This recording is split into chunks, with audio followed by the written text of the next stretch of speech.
محترم بھائیو،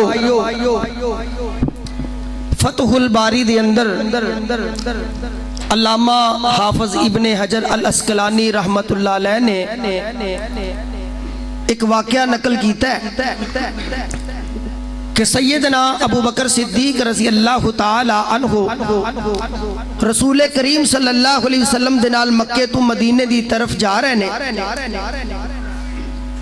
شان صحابہ دے اندر کہ صحابہ اکرام نے رسول اللہ صلی اللہ علیہ وسلم دا کس طرح دفاع کیتا، آپ دوتے کس طرح جانا قربان کیتیاں۔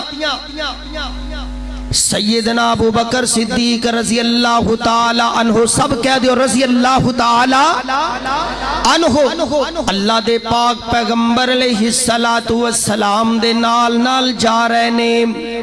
اچانک اللہ دے پاک نبی دے اگے چلنا شروع ہو جاندے نے، کدی پیچھے چلنا شروع ہو جاندے نے، کدی دائیں جانب چلنا شروع ہو جاندے نے، کدی بائیں جانب چلنا شروع ہو جاندے نے۔ اللہ دے پاک پیغمبر علیہ السلام نے پوچھیا، ابو بکر صدیق پیاریا ذرا مینوں اے تے دس، کدی میرے اگے ہو کے چلنا ہے، کدی پیچھے ہو کے چلنا ہے، کدی دائیں جانب چلنا ہے، کدی بائیں جانب چلنا ہے؟ میں تینوں بڑا بے قرار ویکھ رہا، تینوں بڑا پریشان ویکھ رہا وا۔ اللہ دے پاک نبی علیہ السلام نو کہہ لگے، ابو بکر اللہ دے پاک نبی علیہ السلام جی میں تواڈے نال چلدا جا رہا سا، اچانک میرے دل دے اندر خیال آیا محبوب پیغمبر علیہ السلام دے اتے کوئی پچھو حملہ نہ کر دے۔ ابو بکر پیچھے ہو کے چلن لگ پیندا، محبوب جی تواڈے دفاع اندر ہے۔ پھر مینوں اچانک خیال آندا ہے کوئی میرے محبوب پیغمبر دا دشمن اگے چھپیا نہ ہوئے، محبوب جی میں جلدی دے نال تواڈے سامنے آ جانا وا۔ اللہ اللہ اللہ، اسی طرح میں ابو بکر کبھی دائیں جانب آنا کبھی بائیں جانب آنا وا۔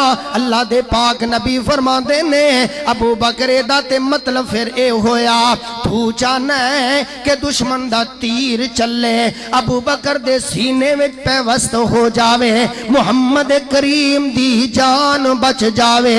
اللہ دے پاک نبی جی تسی صحیح خیال نہ پہنچے جے، اللہ دے پاک نبی جی ابو بکر دی بالکل یہی خواہش ہے، محبوب جی تواڈے دفاع دے اندر ابو بکر دی جان چلی جائے، محمد کریم دی جان آنچ تک نہ آئے۔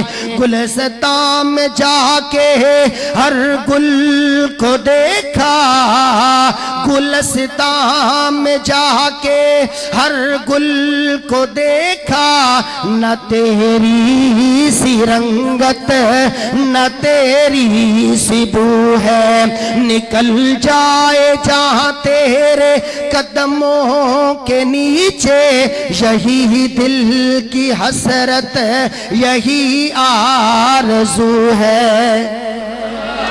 سبحان اللہ۔ اب میں